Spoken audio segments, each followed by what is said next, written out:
Hey guys, Jay! Welcome back to the channel. Man, it has been quite a while, guys. And toy news just continues to go and keep going and going and going. Oh my goodness, it has been an absolute roller coaster for action figures, toys, and independent toys as well. It's been pretty freaking crazy. But at the top of that list, of course, seems to be Masters of the Universe, which does not seem to be slowing down one bit. It literally is a property which just continues to surprise and continues to make waves in pretty much every facet of what's happening in the toy world and the media world today. So many different things have been announced, and I wanted to take some time today and really take a look at what has been dropped in just the past week. It's actually been pretty freaking crazy, and I really want to take a look at that. So, guys, without further ado, let's have a look at what's been going on with Masters of the freaking Universe. Starting, of course, with the Dragon Pearl of Destruction. Holy crap, everybody. This is absolutely bonkers. Let's have a look. So, earlier this week, Pixel Arcadia, the future of retro, had an exclusive look at the very first couple of stages for the Masters of the Universe. And this was an extended look at it, and I haven't actually taken a full deep dive into this, and I really wanted to do a reaction video with you guys, because this, to me, is something we've been waiting for such a long, long, long time. I mean, come on, let's be perfectly honest. Masters of the Universe hasn't really had that many, really good video games, and I think this is probably going to be the very first one, which is really going to catch people's attention and really bring Masters of the Universe to the forefront. Video games really have a way of transcending multiple different lines. It's transcended age gaps. It's transcended, acceptability in, a general audience. People used to make fun of video games once upon a time. Now it's a huge multi-billion-dollar industry. So nobody's laughing at it now. Let's have a look at the Dragon Pearl of Destruction and see exactly what all the hype is about, because I am really excited about this. Let's have a look, guys. Once again, huge shout out to Pixel Arcadia. Head over to their YouTube channel. They did a great event for us, and we're really, really looking forward to seeing this game very, very soon. So let's have a look, everybody. All right, let's react to Pixel Arcadia's very in-depth, deep dive look at the Master Universe Dragon Pearl of Destruction video game. Let's have a look, everybody.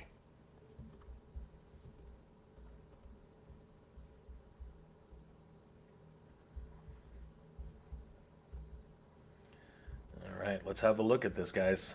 Let's see what we got.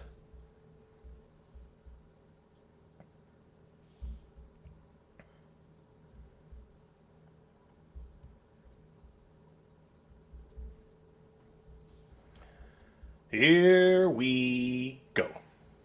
Welcome to an extended look at the first level of He-Man and the Master of the Universe, Dragon Pearl of Destruction. It looks so good. Oh my goodness. Oh, the classic beat-up style, you cannot get any better than that. With Mattel, Bitmap Bureau has crafted an authentic brawler that serves Goblins, as a love letter to spider Masters drones, of the Universe fans worldwide. From large, hand-drawn this sprites is such and fluid a animations great look to at something richly which was detailed really backgrounds, very much Filmation inspired. details, Do you know what I mean? Easter eggs. It's crazy. Now, I'm curious what those gems are. Are those the gems which are like magic, which are used in games like Golden Axe? Couch co-op with 3 heroes playable from the start: He-Man, Teela, and Man-at-Arms. Wow. With a 4th, She-Ra, the Princess of Power, Yes! unlockable Yes! later in the game. Oh, there's the sorceress. So now we know that He-Man, Teela, and Man-at-Arms are playable right out the gate, and of course you are able to unlock She-Ra. That's amazing. Characters have their own strengths and abilities and feature unique movesets. Learning when, where, and how to execute these abilities will be crucial to defeating Skeletor's forces. I'm very excited at the animation. It looks so much like Filmation, and we just saw Teela summon the sorceress, which I thought was amazing. While we're showcasing, oh, I love the hoverbots. My God, so much reminiscent of the original cartoon. I am so excited about this game. I can't wait. And enemies to face. I love the fact that Orko says, "Go, go, go, go, go!" I love it. And Trapjaw, alongside deep-cut characters only hardcore fans may recognize. The spider bots alone are a very good indication that they dug really deep into the Filmation well. To keep things spoiler-free, Oh. let's jump straight to our first end of stage Was that boss. Screech who just stole the diamond, the Dragon Pearl? Oh, there, he used 4 gems to summon Granamir and Orko. Oh my god, I love it. Oh, that is so cool. Oh my Each boss will god. have their own varied set of moves and attack patterns that require learning and precise timing to counter. So don't forget to Wow, use Trapjaw looks amazing. Holy crap, but he's massive. He is massive. The HUD, the heads-up display, is so much very similar to what we've experienced with Teenage Mutant Ninja Turtles, like GI Joe, all these wonderful games that have been released under like a pixel brand. I love it. Oh, I love the fact He-Man has like a charge attack. I love that. Calling down the power of Grayskull. Teela's even got a laser attack. Now, Trapjaw may be down, but something tells me we haven't seen the Look last at He-Man of him. breathing. I Thank love you it. for His joining chest us comes for up. this exclusive So preview. cool. He-Man and the Masters of the Universe Dragon Pearl of Destruction launches in early 2020. The grapple hook comes out. That's crazy. Now, he just mentioned there that it's going to be released early 2027. What does that mean? I mean, it's been delayed twice already for 2026, and now we're finding out that it's going to be delayed yet again. Oh my gosh, the Dragon Pearl of Destruction. Looking at that wish list right now, this of course is being released by Bitmap Bureau and Limited Run Games. It's going to be released on PS5, Steam, Xbox Series X and S. God, I'm never going to understand the difference of those. And of course, the Nintendo Switch. All the great platforms that are available right now. I am very excited about this. Of course, I think a lot of us really are chomping at the bit to find out more about this game. But man, it's one of these things. I just have to just curb my enthusiasm. And the only reason being is because other games like the Toxic Crusaders has actually been in development for the last couple of years, and that's really what's scaring me. Our good friend Micah, who was instrumental at MOTU this year, he has been waiting for the Toxic Crusaders video game for such a long time, and I really hope, please Mattel, please Limited Run Games, please Bitmap Bureau, don't let that happen. Do not let the Toxic Crusaders, what happened to the Toxic Crusaders, happen to the Dragon Pearl of Destruction. We need this game. We absolutely need this game. It will really propel the awareness of Master Universe to a different level. Absolutely. Before we continue, I really want to take a look at some of the really cool things that we saw in this trailer. I think it was absolutely huge, but I do want to give another huge shout out to Pixel Arcadia for this amazing look, and of course over to Limited Run Games and Bitmap Bureau for giving us this wonderful deep dive into this. Let's have another quick look at this. All right, let's just switch this up a little bit, and let's have a look at this amazing. Oh my goodness, this game is getting me so hyped and excited. It's crazy. Let's have a closer look at this, man, because I'm super excited about what this game means for us as fans. This is going to be nuts. All right, let's see here. All right, let's have a look. So right at the beginning, we saw that there's a whole bunch of great things that we saw. First of all, the Wind Raider. Oh my God. Like, that's freaking awesome. We see both He-Man and Teela jumping out of the Wind Raider, and in the back, if you notice, Orko's actually sitting in the back of the Wind Raider, which is really cool. So, unlike the Filmation version of the Wind Raider, this is actually more a toyetic version of the Master Universe Classics edition of the Wind Raider. Eagle-eyed fans will definitely be seeing that. We see a little bit more detail on the front hood ornament. We see the actual anchor/grapnel device on the front. All the wonderful decals that adorn the Wind Raider itself, the 2 wings, and of course the multiple seats on the Wind Raider itself, which is freaking awesome. I love the detail. I love the look and the heraldry that comes with the Wind Raider. It's incredible. So right after that, they jump and start right into the action, defending the Palace of Eternos from the forces of Skeletor. This is cool. Inside this jar, we see that there's actually a hidden stake, because apparently, in this universe at least, Eternians aren't turned off by the fact that they're eating animals. At least that's what it appears like. I don't know if these are replicated delicacies, but heck, you never know. This one at least is not on little white sticks, right? Freaking hilarious. All right, so Tila takes the nourishment, if you will, and she's happy to have it. And then we see, very much like in Teenage Mutant Ninja Turtles and many other games, the characters are actually jumping in from our perspective into the actual foreground, which is awesome. And then the battle begins. We can see goblins from the dimension of Despondos, coming in and attacking both Tila and He-Man. We have the spider drones, another wonderful callback to a very very deep cut characters from the Master Universe Filmation series. And He-Man and Tila are just doing their thing. I love the fact that He-Man's actually using his sword. I think that's a huge thing. Many fans have been waiting for He-Man to actually use his sword properly, so it's really cool to see him here using it in melee combat. Tila, of course, is using her staff. It's not Ka. It's just her training staff, which she regularly used in the Filmation cartoon, and that's amazing. But she also has this laser, her freeze ray. Actually, that is a freeze ray that's on her forearm, which is amazing. I love the fact that they gave her that signature version from the Filmation cartoon. We can see that it actually showcases where some of the enemies are using indicators, like this orc indicator here, which is amazing. Goblin indicator, sorry. And Tila just scored 300 points. What is it with the point structure? I guess it's because it's just so traditional to beat 'em ups. That they included it, but it's just I find it hilarious that they're still keeping score. You can double team on enemies, which is freaking awesome. Very much like most beat 'em ups in many games. So I really appreciate that. That's freaking awesome. And you can see the animation sets are just absolutely epic. I mean, this is just awesome. Look at these two go. Like Tila's martial arts are amazing. He-Man's just melee combat with the sword are so incredible. I love the fact that there are launchers too. We just saw Tila right there. She actually launched one of the goblins into the air. We can actually see it right here. Check this out. She's literally right there. Literally, she grabs them, launches them in the air, and I think if you're fast enough, as like a He-Man or one of the other characters, you can probably continue to spam them with hits in the air, which would be freaking awesome. I think that's amazing. Moving forward a little bit, yeah, they move right inside of the palace, but check it out. We actually have Orko. First of all, right here, I love the fact that one of He-Man's special moves is to call down the power of Grayskull and shoot it out, much like a blast that Tila's actually doing with her Ice Blast. That's really cool.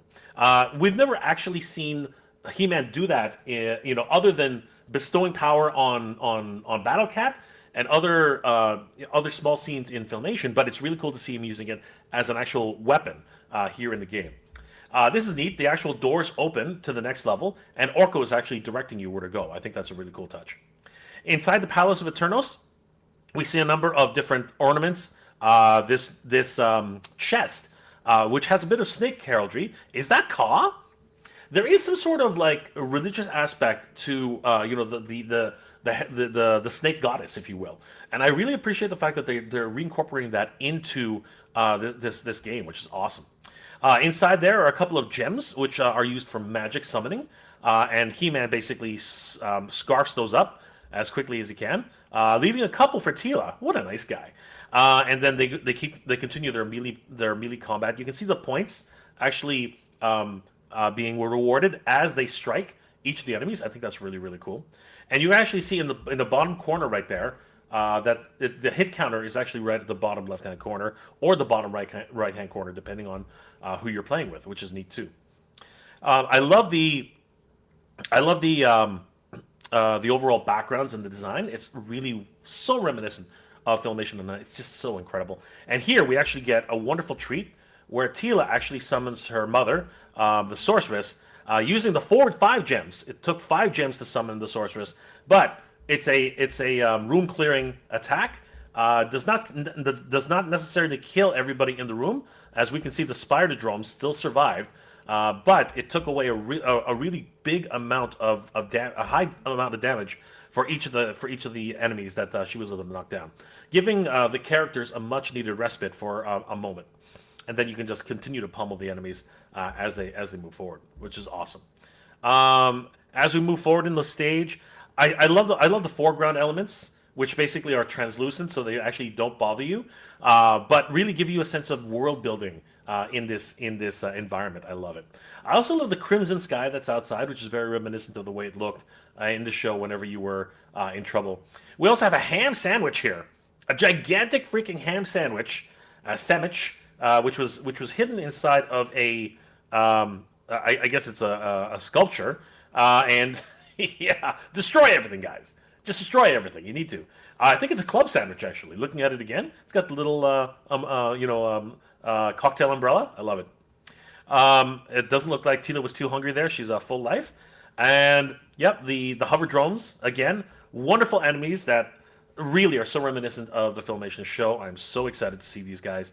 And they can take a beating. I got to tell you. I love the other animations when you split them in half. That is so much fun. I really love it. And Orko just saying, go, go, go. And here is the breakfast table, which they just have to destroy. What are you guys doing? This is your home. Guys, what are you doing? Why are you destroying your furniture? What is going on? It's just, it's just stress relief. You know what I mean? Like, they've always wanted to do it. As kids, they've always wanted to do it. It's crazy. It's more spider drones, more hover robots.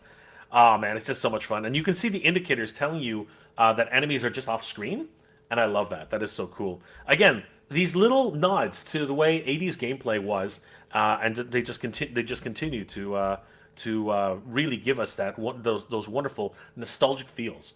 Now here they actually get into the courtyard of the palace, and we can see Trapjaw, and we can even see He-Man demanding that he hands over the Dragon Pearl now. And of course, Trapjaw, being Trapjaw, he just laughs it off. But before he can even finish laughing, Screech comes in and just basically nicks it from him. Literally steals the Dragon Pearl, shocking Trapjaw, which I love the animations. The animations are so cool. But he's left flabbergasted and basically cursing the whole situation. But I mean, what are you going to say? Literally, he says, damn it, Screech. Where's the Screech? But I was supposed to be the one to making the delivery. Skeletor told me himself. Good old Trapjaw. I love it. But he's going really fast through the titles. He-Man goes on to say, "Looks like Skeletor didn't trust you, Trapjaw. Stand down now, and you may be shown mercy." And of course, Trapjaw basically tells He-Man where to go. Stand down! Don't make me wear my hinges out. Too funny. Of course, he's laughing. I love the lion statue in the background. Very reminiscent of what the sculptures that were in the background in Filmation. Now here we have He-Man tossing up a full 5 gems into the air, summoning who else but the great Granomir himself. Oh my god. And of course, riding on top of Granomir is Orko. Now this, of course, is the Filmation Granomir with his helmet. I love it, man. This is so cool. Filmation everywhere. This is so great. Now, here's something I didn't realize. There are red arrows to the left and the right. What are those? I'm very curious as to what those are. If anybody knows what those are, please let me know in the comment section and in the chat. I am fascinated by what that is, and I really want to know what those triangles in the corner mean. I love the health bar for Trapjaw right at the bottom, very reminiscent of fighting games like Teenage Mutant Ninja Turtles and others that have G.I. Joe, so many others in the past. I love it. Apparently, and this is interesting, if I'm not mistaken, I just saw that if you look, there's an indicator right here on top of this spider drone. Does that mean that he's holding on to a stake? Does that mean that he actually has some nourishment for our heroes? Let's see. If you beat him up enough, it looks like.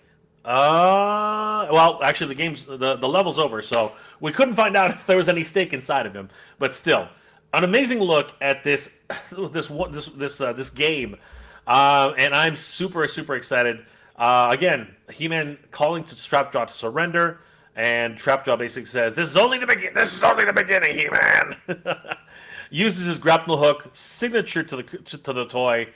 And if you look at Trapjaw himself, he's not exactly the way he looked in the Filmation cartoon. He actually looks very beefy, very, very much more menacing, and actually much more in the design of the Master Universe Classics version of Trap Jaw. So loving it though. Takes his grappling hook, throws him in the air, very much Batman style, and gets the F out of there. That is so cool. Once again, He-Man and the Master Universe, Dragon Pearl of Destruction, delayed once again until early 2027. My fingers are crossed that we might be able to see this very, very soon, and we might have this in time for MOTUniverse for everybody to enjoy. This is going to be freaking great, guys. Oh my gosh. Wow! Wow, wow, wow, wow, wow. The Dragon Pearl of Destruction. Oh, okay. I am over the moon with the overall presentation, the look, the feel. Very much like playing from Super Nintendo arcade classics, like the Ninja Turtles arcade game. Very Konami-esque, and I really am excited to be able to play this game. It's going to be a lot of fun. Reminiscent of the X-Men, very reminiscent of Cadillacs and Dinosaurs. You know what I mean? So very, very, the Punisher. So many great games on, from Capcom, from Konami. I'm really excited about this game. And again, as I mentioned earlier, video games tend to transcend, things into a different medium. Movies tend to do that. Video games tend to do that. So I'm really, really excited to see this game coming into the forefront and really giving us a chance at seeing where we're going to go with video games in the future. I'm really hoping that there will be a sequel. Hopefully, if this gets released soon, we will definitely get that type of excitement going. But what I'm really hoping for is that there will be a physical release. With all of the controversy surrounding PlayStation's decision to go full digital and a lot of the backlash that's resulting from that, Limited Run Games is a company which has been well known for supporting digital releases for their games. It was actually once their mandate, as we know from years ago. It's really how they got noticed in the market to begin with. A lot of people have been clamoring for physical for physical representations of their games, and Limited Run Games was one of those companies that really allowed for that. Games which were in low run numbers to begin with have actually had multiple releases. I think Shanti was one of them on the PlayStation. And of course the Game Boy Advance, and I think that got a release quite a while ago. I believe Teenage Mutant Ninja Turtles also had a physical release for their new game. And what I really like about Limited Run Games, which they tend to do not too often, but they do actually have this type of system. They will actually release a ultimate bundle pack, and that's the one that I'm really hoping for.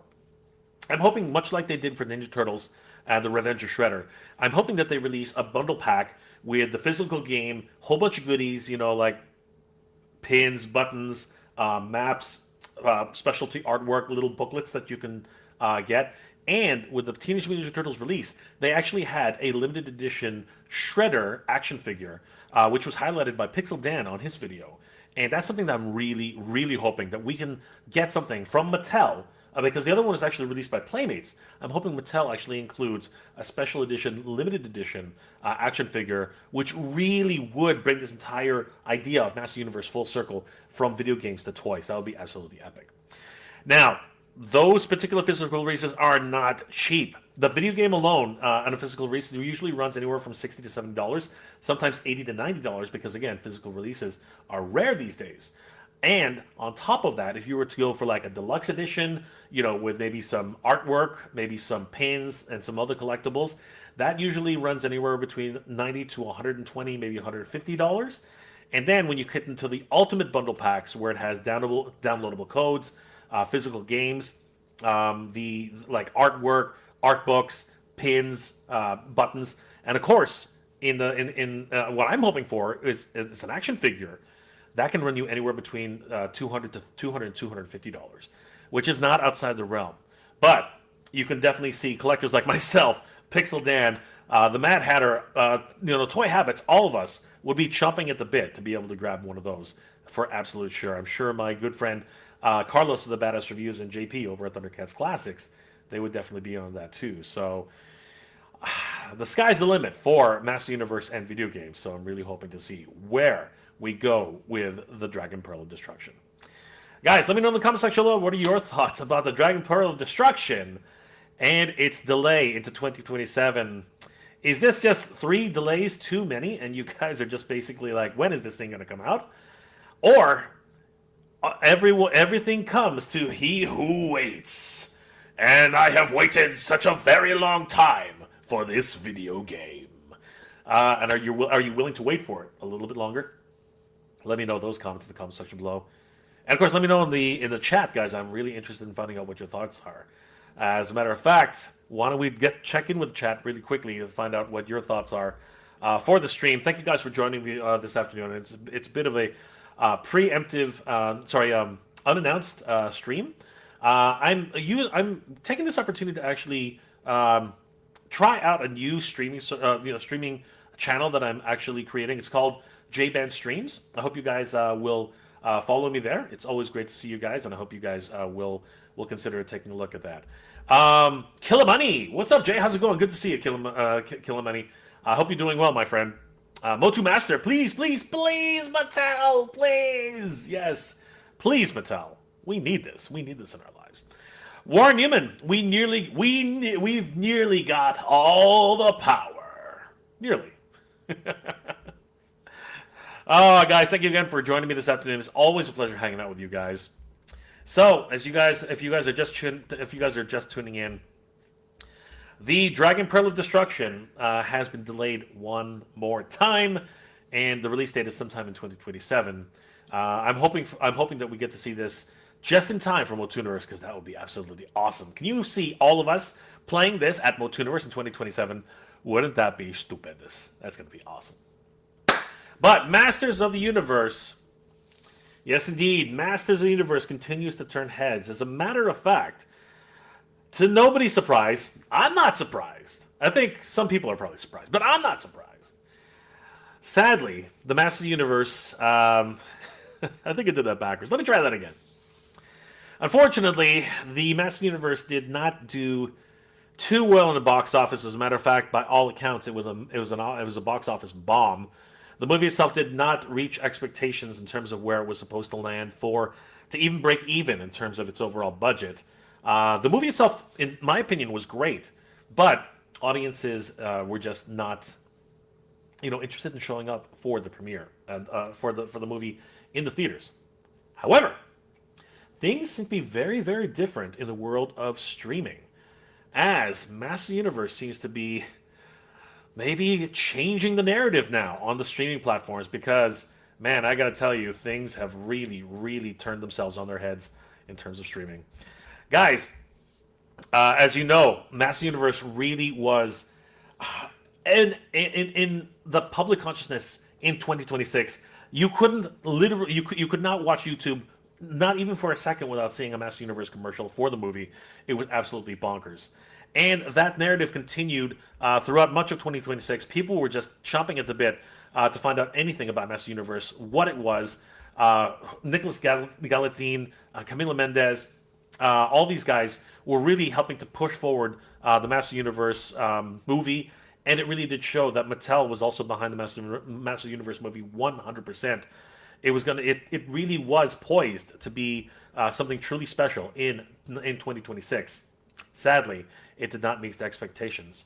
However, we found out earlier this week, and actually for the last couple of weeks, that the narrative is changing for Master Universe, as for the 4th week straight, Masters of the Universe has hit #1 in streaming and continues to do so 4 weeks in a row. Our good friends over at He-Mania.com published this article 5 days ago, but it's just as relevant now as it was back then.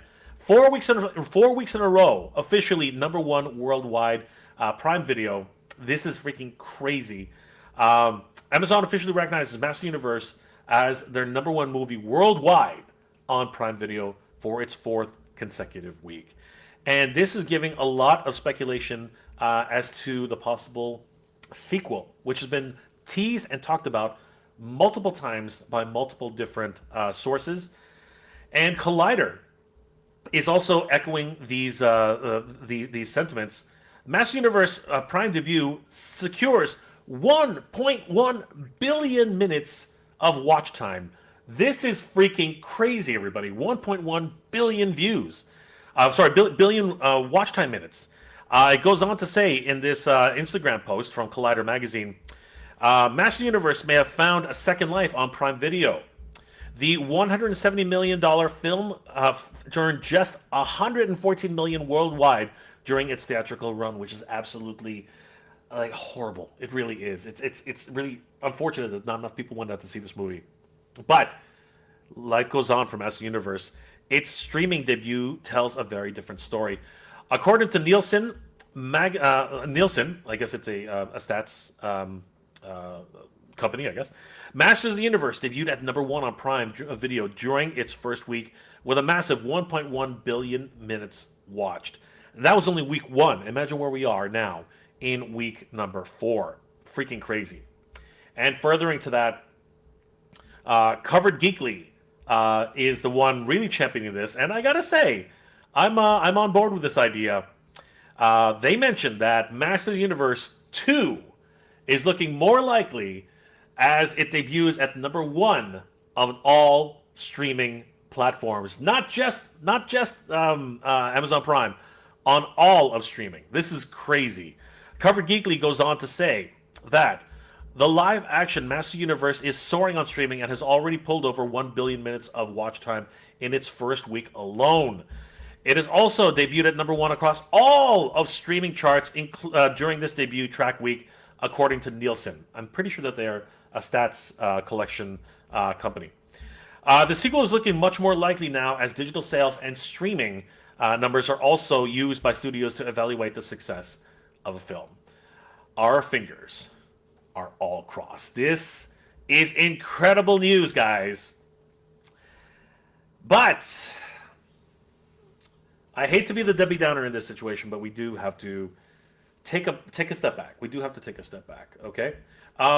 As much as the film itself is an incredible film, okay? I loved it. I've watched it myself 4 times over. I was at the premiere for the movie, which was just absolutely incredible. Amazon themselves supported this film incredibly well. It was very much the idea that they were championing this film, hopefully to do well. They spent a lot in the marketing budget. They spent tons of money trying to get this film recognized, but sadly, it did not hit those numbers that were actually needed. So, again, not to downplay this. Really, I'm not trying to downplay this. I'm not trying to make this anything more than it really is, but or anything less. Sorry, I think that's what I really wanted to say. I'm not trying to make this anything less than it is for us fans. But we do have to be realistic about this. The studios look at numbers. Studios do look at numbers, and financial numbers in specific. As it's been reported in multiple different news reports, the Master Universe did not make its required numbers in its theatrical release. What it did do, though, is it's premiering as #1 on streaming service for the first 4 weeks. If this trend continues, it definitely is a step in the right direction. But it needs to continue. So it's one of these things where, if you know someone or anyone who would be interested in watching this film, please let them know that it's actually out there. So far, it's been a really great response from multiple different streaming services, and I hope it continues because this is definitely a dream come true for any Master Universe fan. And I really am looking forward to seeing if there's a sequel in the works. But we do have to be realistic about this. It's already got 1 knock against it, and anything further would make it very, very difficult for Master Universe to have an actual sequel. But the possibility looms for something like She-Ra as a film. And the reason I bring that up is because Barbie was so well received, over $1 billion worldwide. And it really does hit another demographic entirely, in that the She-Ra and the Princesses of Power has a very large fan base, a very dedicated fan base. And I think, depending on how the film is I guess, themed. Master Universe is very much a Filmation theme.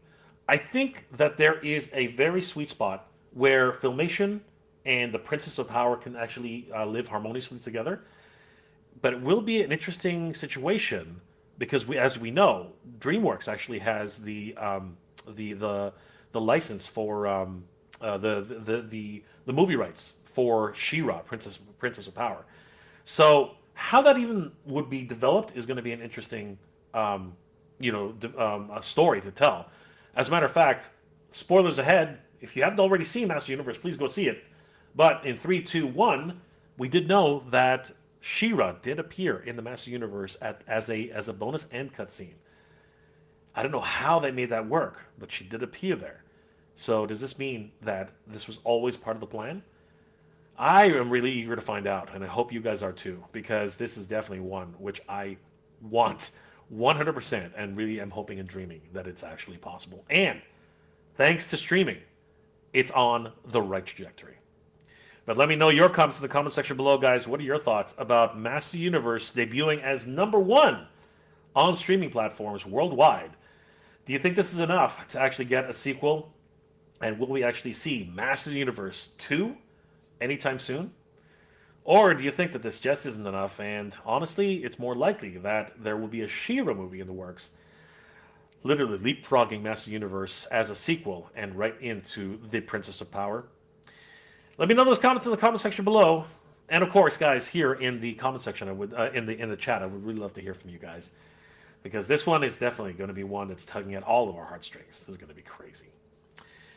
Master Universe, man, it just continues to surprise, and I'm really, really blown away and excited at what we're seeing right now for Master Universe, the movie. Freaking incredible. Quick comments from the chat. Warren Newman, seen he in the movie 4 times on Prime and at local cinemas. 4 times on Prime and 5 times at the local cinema. That's amazing, Warren. Killer Money trilogy. We want a sequel trilogy and the prequels. We want them all. Absolutely, my friend. We want them all. This is awesome. Freaking incredible. Holy crap, everybody. This is nuts. I am over the moon on this. This is absolutely freaking bonkers. Guys, I want to take this opportunity to let you guys know that I am right now broadcasting from my new streaming channel, J-Band Streams. I hope you guys will definitely subscribe to this channel. It's where I'm planning to do most of my live streams from now on. I might start doing multi-streams with this channel as well as Mega J Retro and MGR Collector. But essentially, I'm thinking about doing a lot more streaming here on J-Band Streams. So I hope you guys will definitely follow and like this channel. And as a matter of fact, I am using this channel as another way to deliver content to my Patreon and channel member supporters. I've been really far behind on really showcasing some of the things which I was hoping to show all my Patreon and channel member supporters about, behind the scenes and, exclusives that that not many people get to see that I do in my daily life. And for the last for the last week, actually, I've been posting up on my streaming channel, on this streaming channel, and of course, as a early access to my channel members and Patreon supporters, what I've been trying to do with my toy room, and they've been able to enjoy this. And I wanted to give you guys a quick sneak peek as to what I've been working on for this, because I think some of you guys might enjoy me trying to organize my toy room. So you know what? Why don't we take a quick look at what I've been doing with my toy room, and how in over my head I've basically become, because honestly, I really have sort of gone in over my head on this one. It's just been an ongoing struggle for me, and I just I'll be perfectly honest with you guys. Sometimes I just don't know when to quit, and this is definitely going to be one of those times. But you know what?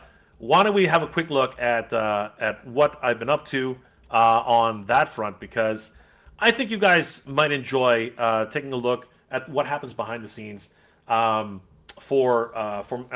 at in the studio here at Mega J Retro. It's just a really cool thing which I want to share with all my Patreon and channel member supporters. I'm going to give you guys a quick early look, sneak peek look at what it is that happens behind the scenes here at basically my home. I'm not gonna shy away from that. And yeah, I hope you guys enjoy this.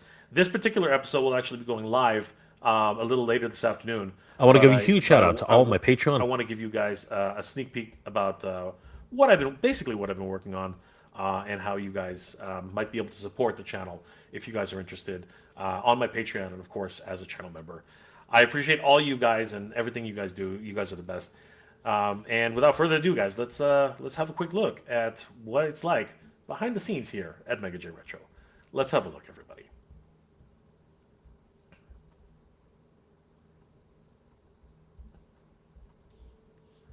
Don't know why I was taking so long for that.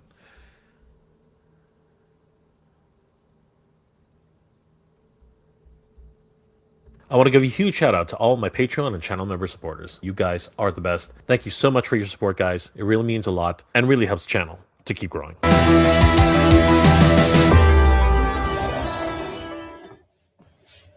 Well, this is a right big mess. I guess there's nothing for it. I'm gonna have to move things around. All right. So, guys, as you can see, the toy room right now is a huge, gigantic mess. I mean, we've been to toy shows, we've been to, basically everything we can, moving things up and down, and yeah, finally want to get this organized because the season's over. We're just about to hit the end of the year. And yeah, the upstairs is looking like a complete mess again. So we don't want to keep that up because that's pissing Core off. So yeah, let's get this organized so we can get some more stuff down here, and then start the toy room back to 100% and actually getting some of these displays used the way we need to, because I want to see some toys in these displays. All right, guys, let's get to work. All right, so first things first. Gotta move those over there. So, oh, this is gonna get messy. This is gonna get messy. Okay, got those. Now, the plan is to actually get temporarily. The plan is to get the two shelves that we purchased for the shows up here, so that I can actually stack all these surplus toys into the shelves, so that we have a lot more room to move around in, and then we can start organizing this place properly, because this place needs to be organized properly. So let's do that. All right. And unfortunately, what that entails is moving things around. It never ends, guys. It never ends. All right, no use in complaining about it. Let's just get it done. All right. We got a turtle van. Look at that. Okay. I have nowhere to put it. We've seen these before. These are the actual temporary shelves which we use at shows. So these are the ones that are going to be set up so we can temporarily use them while we're moving things around. Glorious. All right. Now, in order to get these things set up, I have to actually move all this stuff around. It's going to be such a lot of fun. But I need to do it in an organized fashion, because a lot of this stuff is, some of it is keepable, some of it is sellable. So we have to make sure to keep that designation. All right. Well, here we go. Whatever, they're mine. They're mine! They belong to me! I mean, all of it I own. I mean, like that. Yeah, I gotta really clear that out. I own everything, but, you know, I want to sell some of it because I need to sell it. Can't just keep having it lying around here. But this is the stuff I want to keep. I think that's, yeah, I think that's the way to talk about it. I want to keep this stuff. Getting a lot of butt action today.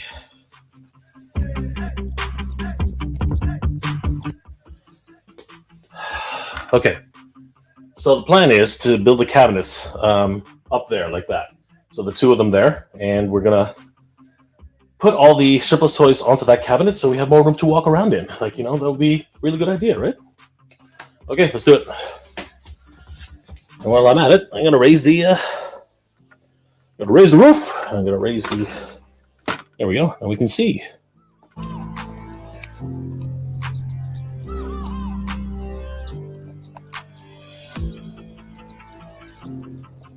All right, so now I can remove this. Hey, look at that! I can do it. I can do it. Hey, no, no, no, no. There you go. Almost ruined the merchandise there. Like that. There. And this is where tight. This is where space gets really tight in here, like really, really tight. Okay, but we'll make it work. We will make it work.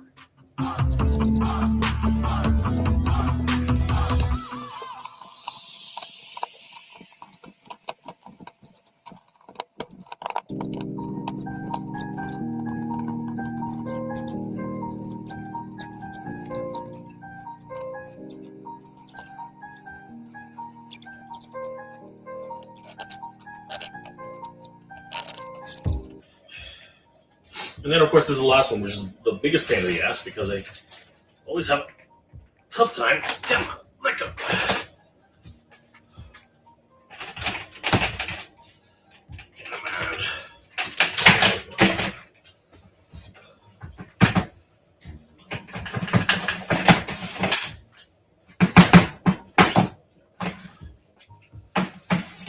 Okay, that's it.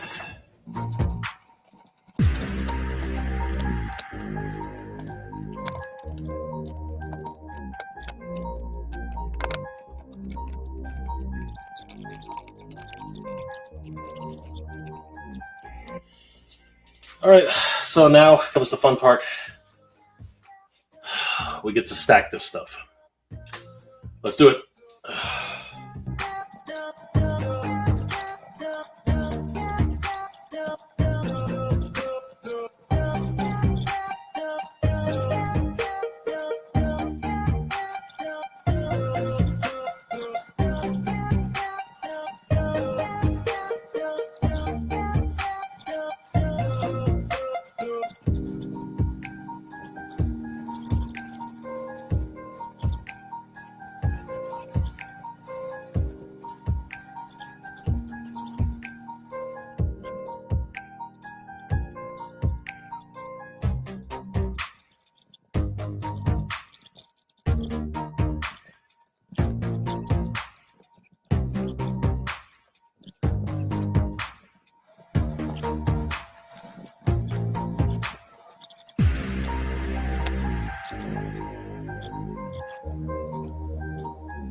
Hours later.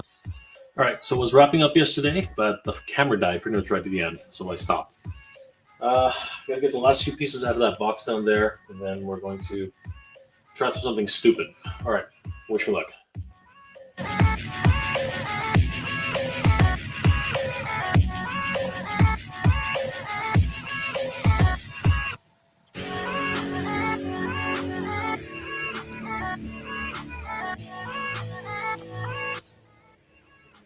temporary plan right now is to move this over just slightly, along with the other cabinet over there, which is going to be nuts because I'm by myself. And then we're going to move this diagonally across. That way, giving us the most amount of room in the room presently. Because they still got a crap ton of other stuff down here, which I have to take care of. Oh boy. Okay, here we go.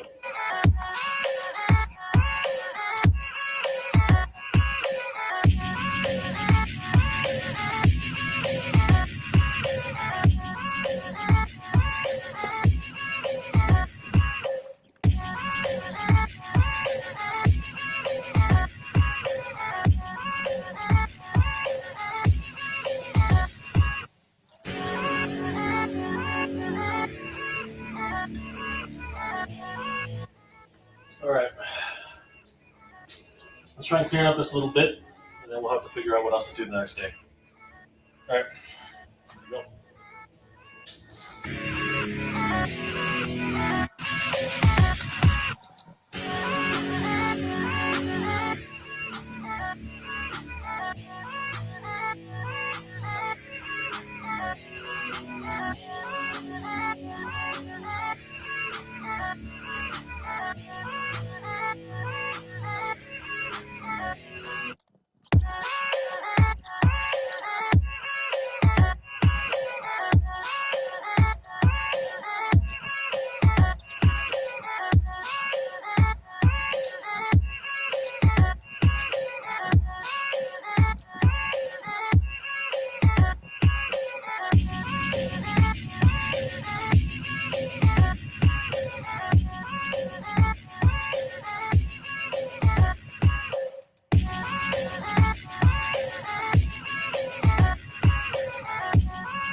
Wow.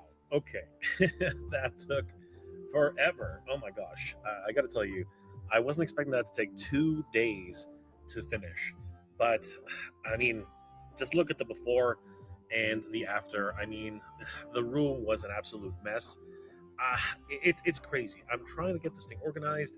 And obviously, as I said at the beginning, one of the biggest problems is definitely, you know, just when things start to accumulate the way they do, it gets out of hand, and really you got to try and control these things. It's really important to actually hold on and control these massive collections, and that's what I'm trying to do here. But yeah, it took it took 2 days to get to this point, but I think it was well worth the effort. You can see from the before and the after, just the big difference that this made. And thank you guys again for watching and supporting the channel. Really appreciate all your support, guys. This is amazing. Huge shout out to all my Patreon and channel member supporters. You guys are the best. So stay tuned. More of this is coming, and yeah, I hope you guys do enjoy this. And me trying to get a hold of my hoard here, my toy hoard, and trying to organize it properly, because you never know, man. Like, so you might have visitors sometimes, you might have guests, and it's just not a good look. It's just not a good look. So I really wanted to get this thing under control, but man, it is quite the beast to tame. So guys, thank you for watching. I hope you guys enjoyed. I hope you're all doing well, staying safe, and as always, everybody, thank you very much for watching. Good journey, everybody, and eat proud.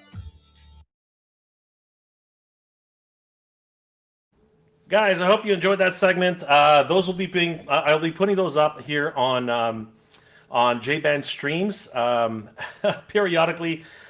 First priority access will go to my Patreon and channel member supporters. They have been everybody who's been part of this channel has been so supportive. But everyone on my Patreon and channel member supporters, of course, they have been. I want to give a huge shout out to all of my Patreon so and channel member supporters. With their support. You can become a Super Mega Blaster supporter. You can become a Mega Buster supporter. It's all available. All the information is available on my Patreon page, and of course, you can become a supporter here on Mega J Retro and MGR Collector as channel members. Again, guys, every little bit helps with the channel. I go to so many different conventions throughout the year. A lot of things that really help me out with the, again, whatever little bit you guys can help with.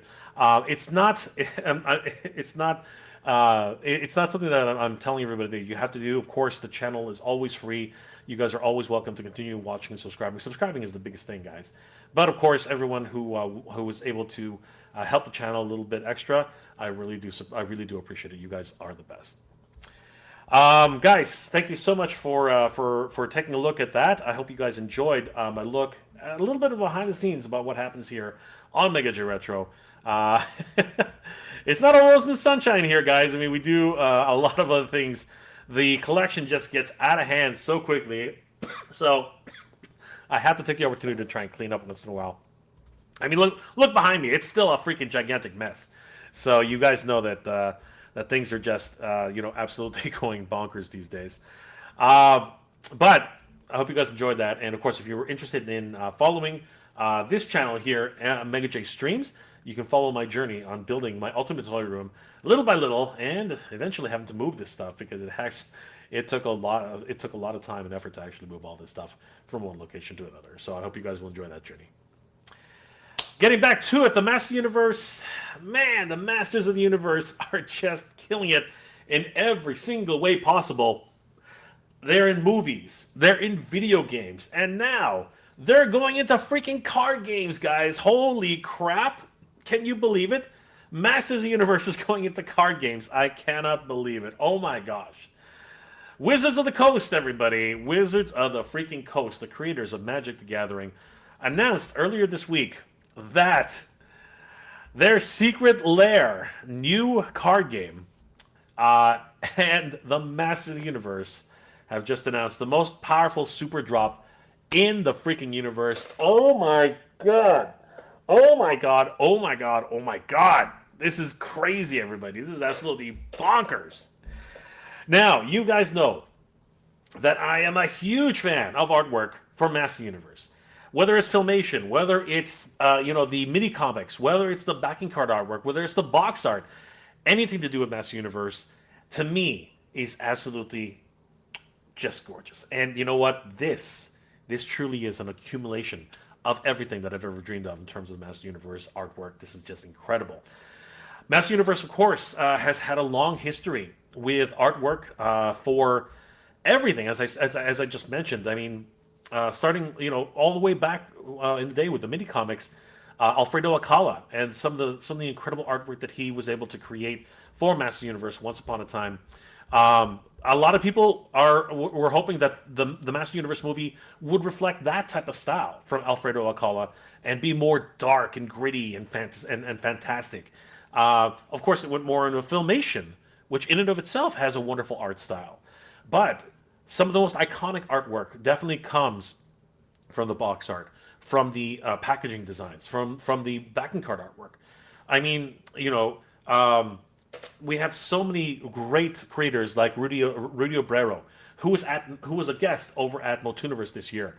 The man is so incredibly talented, and this artwork just speaks volumes. Just legendary work from Castle Grayskull to the Wind Raider to Battlecat to multiple different iterations and multiple different frescoes that he's actually painted over the years. It's been absolutely bonkers. And now, after all this time, Wizards of the Coast, the creators of Magic the Gathering, and has joined up and now created Secret Lair with Master Universe. The most powerful super drop in the universe happened just a few days ago, and what a drop it was. The front of the cards are absolutely incredible. The back of the cards are even more so.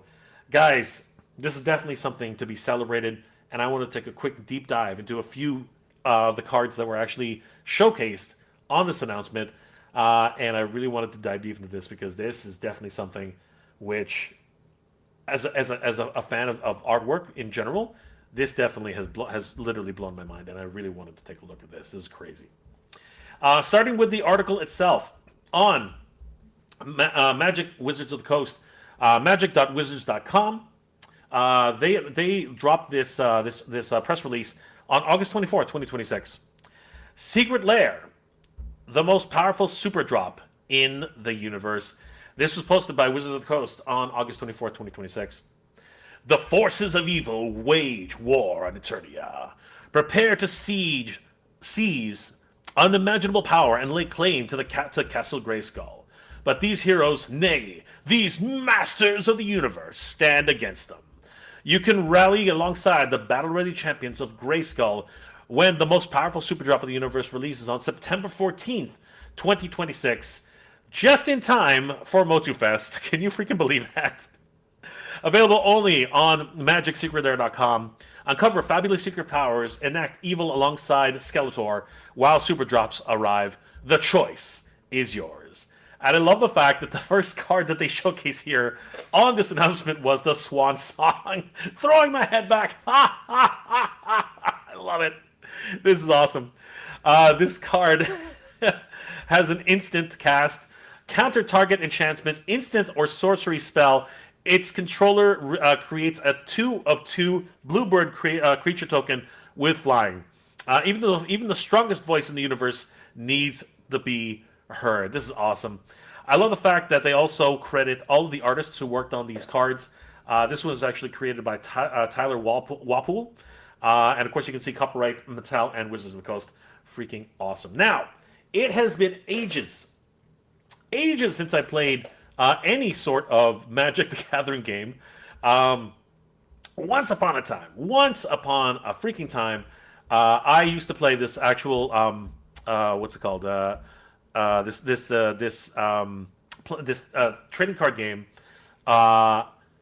It was for Pioneer's anime series, and it was called Anime Mayhem. And it was pretty freaking crazy, man. I remember me and my friends getting into it. It was pretty nuts. But the granddaddy of them all, the one who's actually been such a huge success over the years, has definitely been Wizards of the Coast and Magic the Gathering. So this is definitely one that you definitely want to pay attention to. So here's some more of the details that have been showcased by Wizards of the Coast. If you're asking yourself, let's see. If you're asking yourself, hey, what's going on? We have all the details here, and you'll receive one foil Swan Song promo card for every $149 spent while supplies last. So this Swan Song, which is a very powerful card, you will basically receive one foil Swan card for every $150 spent. Wow, that's the incentive. Orders of over $99 ship free from MagicSecretLair.com. That is a great incentive. Thank you, Magic the Gathering. Become an unstoppable force for good when the most powerful Super Drop of the Universe releases on September 14th. Create a Wizards account, save your shipping and payment information. Okay, blah, blah, blah, whatever. But here's the real details. Secret Lair has the cards, but you have the power. Bring the Master Universe to your Magic collection. The most powerful Super Drops in the universe. Now, I'm pretty sure that these cards are usable in traditional Magic decks, which I think is one of the reasons why this is such a very exciting new release for Wizards of the Coast. But I really wanted to take a look at some of the awesome artwork and cards, the stats that they follow, and what it is that you can do with these cards, because this looks freaking awesome. Let's have a look at what the Secret Lair has in store for us, guys. This is going to be freaking awesome. All right, so as we saw earlier, the first one in the list is definitely the Swan Song. This is one which you can only acquire with purchase. Pay to play, everybody. We've been talking about that for a while. It's been an ongoing theme here on the Mega Retro channel. So interesting, but this is a very powerful card. I mean, we just went through the stats earlier, but yeah, it creates a 2/2 bluebird creature with token flying, and basically counter target enchantments, instant or sorcery spells. Crazy, absolutely nuts. Again, artwork by Tyler Walpool. Here's one I think a lot of people, of course, are going to be excited for. He-Man, Champion of Eternia.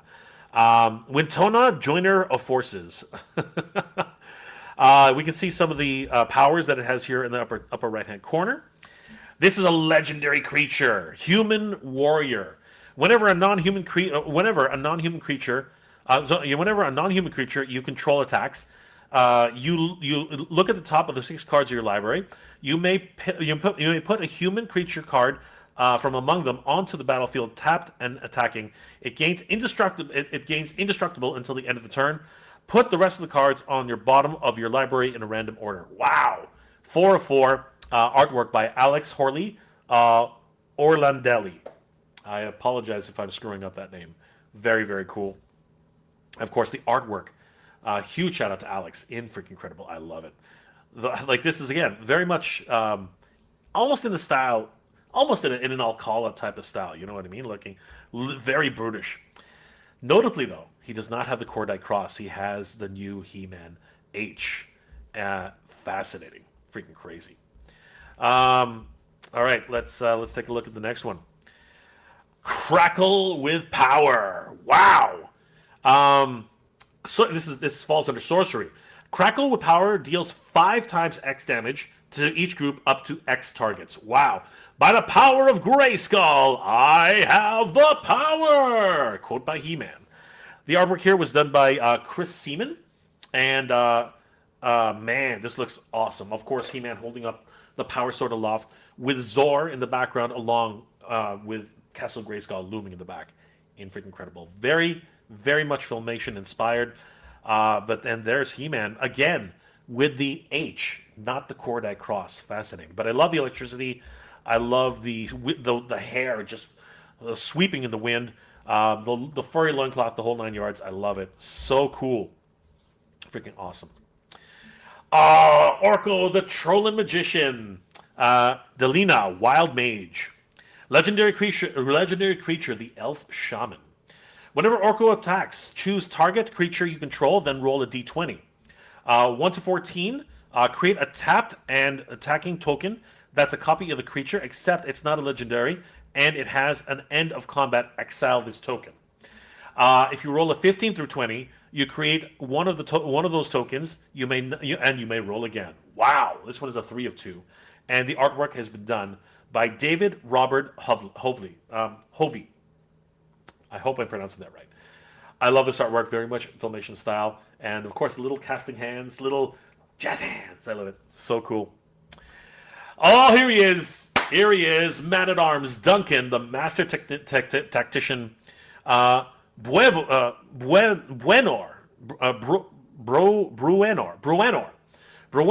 Battlehammer. Nice.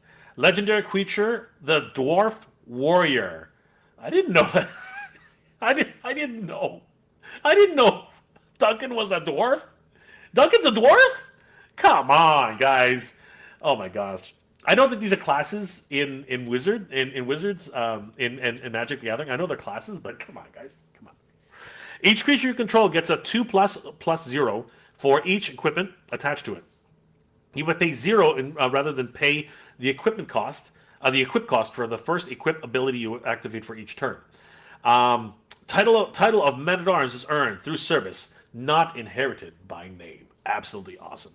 The artwork here was done by Josh Newton. Sweet. 5 of 3. The He-Man Battle Harness. This is crazy, guys. This is crazy. Konda's banner. Again, the Cordite Cross is missing, but the He-Man H is present. Legendary artifact. Equipment. He-Man's battle harness can be attached only to a legendary creature. Creatures that share a color with equipped creature get a 1+1. Creatures that share a creature type with equipped creature get a 1+1. Equipped 2. This is amazing. Artwork by Chris Seaman again. Incredible. Love it, Chris. Chris, you're doing amazing work. Oh my God! It's a Filmation card. It's a Filmation card. God, I love this. Skeletor, Lord of Destruction. Tiny Bones, the Pickpocket. What? He ain't no tiny. He's a big boy. Legendary creature, Skeleton Rogue. Wow. Death Touch. It's the Dim-Mak, the Death Touch. Whenever Skeletor deals combat damage to player, you may cast target of non-land permanent card from that player's graveyard. And mana of any type can be spent to cast the spell. All in Eternia will be mine! A 1/1 card. artwork once again by Tyler Walpool. Freaking incredible. I love Snake Mountain in the background. I love the Bone Throne. So good. Oh my gosh, seriously, this artwork is just top notch. I am so in love with this. This is amazing. Skeletor again, villainous glee. Tasha's hideous laughter. Sorcery. Each opponent exiles cards from the top of their library until that player has exiled cards with a total mana of 20 or greater. For Skeletor. Once again, Tyler Walpool provided the artwork for this, and it is straight out of Filmation, man. Absolutely glorious. I love it. Love it. The Bottomless Pit. Oh, Filmation again. I love it. This is enchantment. At the beginning of each player's upkeep, that player discards a card at random. Yes, we'll win this game the old-fashioned way. The tried and true way. We'll cheat. Skeletor.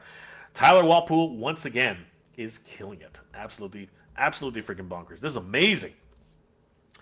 Oh my god, Filmation for a third time. I dropped something. Oh my gosh. Filmation for a third time, guys. This is awesome. Holy crap. We're just being treated to everything today. Amazing. Evil Warrior Shroud. Necrogen Mists. Necrogen Mists. It's an enchantment. At the beginning of each player's upkeep, that player discards a card. From the Temple of Between, they rise to strike again. Amazing. I love Snake Mountain in the background. The Skelecons, you know what I mean? Just rising from the mist. Oh my gosh. Tyler Walpool is killing this deck. What I really like about this, and what's really very important to recognize, is that all of these cards are associated with an artist. Every single artist has been doing this, and they look fabulous. They look absolutely incredible. I love the fact that we're actually getting beautiful new artwork from Master Universe. Just chef's kiss. Absolutely stunning. And really does fly in the face of the idea of AI slop. I just cannot believe that companies are starting to actually integrate that into their pipeline. Guys, artwork is made by artists, and let's keep it that way. Absolutely incredible. Oh my god, just a Filmation smorgasbord here. Rally the Evil Warriors. Breach the multiverse. This is sorcery. Each player mills 10 cards. For each player, choose a creature or planeswalker card that the player in that player's graveyard. Put those cards into the battlefield under your control. Then each creature you control becomes Phyrexian. Phyrexian? Somebody help me pronounce that. In addition to its other types. Again, Tyler Walpool, just freaking murdering it, man. Look at these guys. Beastman, Merman, Trapjaw, Triclops, and of course Skeletor himself, all in the domain of Snake Mountain, with all the Skelecons in the background. Freaking crazy, dude. Freaking crazy. Oh my god, this is so awesome. She-Ra, Princess of Power. Sisay, Weatherlight Captain. Wow. Legendary creature, Human Soldier. She-Ra gets 1/1 for each color among other legendary permanents of your control. Wow, that is a crazy... Look at how many... Oh my god, that's crazy. Holy crap. Search your library for a legendary permanent card with a mana value less She-Ra's power. Put that card into the battlefield and then shuffle. Choose to fight for the honor of Grayskull. Incredible. Huge shout out to Jack Hughes for this incredible artwork. I mean, look at that. Oh my god. Seriously, we are being treated to some incredible artwork here, guys. This is a feast for the eyes. Incredible. Again, I'm so glad that AI is out of the picture. This is beautiful. Oh my god, it's Glimmer. Oh, and she is the Silence. This is an instant. Your opponent can't cast spells during this turn. Against Bright Moon's light, darkness finds no second chance. Freaking incredible. Oh my god. Mila Pesic. Incredible artwork. Look at that. Oh, she's gorgeous. Oh my god. Just crazy. Glimmer. Swift Wind. Steed of She-Ra. Emil the Blessed. Oh, wow. We're getting some amazing artwork here, guys. Legendary creature Unicorn. Exile another creature you control, then return it to the battlefield under its owner's control. Whenever another creature you control enters, you may pay. If you do put a 1+1, 1+1 over 1+ counter on it. If it's a unicorn, put a 1+ over 1 counters on it instead. The artwork here was done by Justina Dura. Justino Dura. Freaking incredible. Wow. I love it. Look at the colors. Oh my god, just freaking gorgeous, man. Just gorgeous. Bravo to all the artists who worked on this. This is incredible. It's Bo! Master Archer. Hayar. Loyal Bodyguard. Legendary creature, human soldier. Sacrifice. Oh, well, he's a sacrifice. He's a sacrifice. Sacrifice Bow. I'm just kidding. Sacrifice Bow. Legendary creature you control. You get 1+ over 1 over 0 and gain indestructible until the end of the turn. Quick with a joke. Quicker with an arrow. Love it. The artwork was done by Jack Hughes once again. He's got this kind of like pseudo realistic style. Man, it's so cool. I love it. The whispering woods in the background, and all the cherry blossom petals just whispering in the wind. I love it, man. Oh, Katra, the Force Captain. Kutzil, Malamet, Exemplar. Wow. Legendary creature, Cat Warrior. Your opponent can't cast spells during your turn. Whenever one or more creatures you control, each with a power greater than its base power, deals combat damage to a player and draws a card. Power obeys those who are willing to take it. This was by Livia Prima. Man, we have some premier artists working on these cards. I've always loved Magic the Gathering artwork. It's just so beautiful. But now applied to Master Universe, it's just a whole nother level, man. It's crazy. I love it. Soul Ring 1. Oh my god. There are no words. Literally, there are no words. This is awesome. Justina Dura again. Freaking incredible. Look at the crystal castle. Fireworks in the background. The power of Grayskull. And for the honor of Grayskull and the power of Etheria, just beautiful, man. And of course, She-Ra transformation. Oh, so good. Oh my god. Oh, my boy, my man, Manny Faces, actor of Eternia. Oh, that's just beautiful. Sakashima, the imposter. Oh my god, look at this. It's Manny Faces performing for the royal family. There he is, Shakespeare. In his theatrical garb. Castle Grayskull looming in the background as a backdrop, probably a prop. And we have the royal family, such as they are. Randor, Marlena, and of course Prince Adam. Where's Adora? Where is Adora? We see the lights, the roses, everything, celebrating this incredible actor. Legendary creature, human rogue. You may have Manny Faces enter as a copy of any creature on the battlefield, except for his name, Manny Faces, actor of Eternia. He's legendary in addition to his other types, as he has all of these stats. Return Manny Faces to his owner's hand at the beginning of the next step. Incredible. Huge shout out to Dmitry Burmak. Dude, incredible artwork. Absolutely one of my favorites. Oh my god, so good. That is awesome. 3 of 1. We have Beastman, Savage Henchman. Oh, this is so good. Kona, the Rescue Beastie. Legendary creature, Beast Survivor. Survival. At the beginning of your second phase, if Beastman is tapped, you may put a permanent card from your hand into the battlefield. Savage, loyal, and utterly relentless in service to evil. I don't know about loyal. Loyal is a stretch. Loyal is a stretch because he's been known to turn on Skeletor from time to time. It's freaking crazy.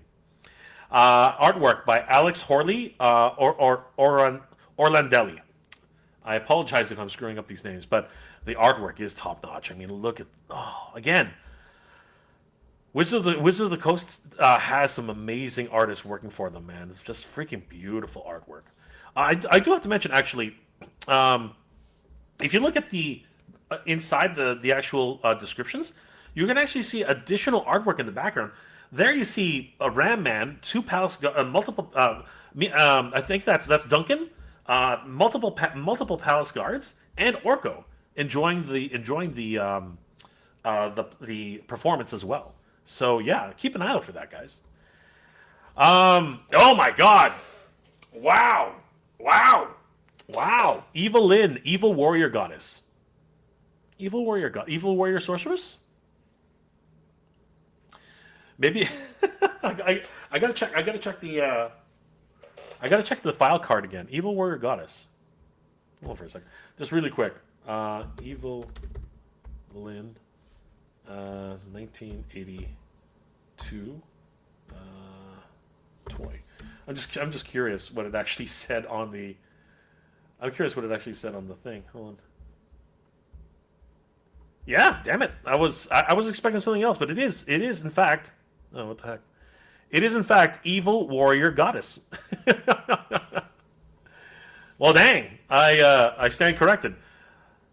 Obviously, she's a sorceress. I'm a sorcerer of sorts, but dang, I was of a different opinion. Anyway, Etrai, the Resurrected, legendary creature, Phyrexian human wizard, Flash.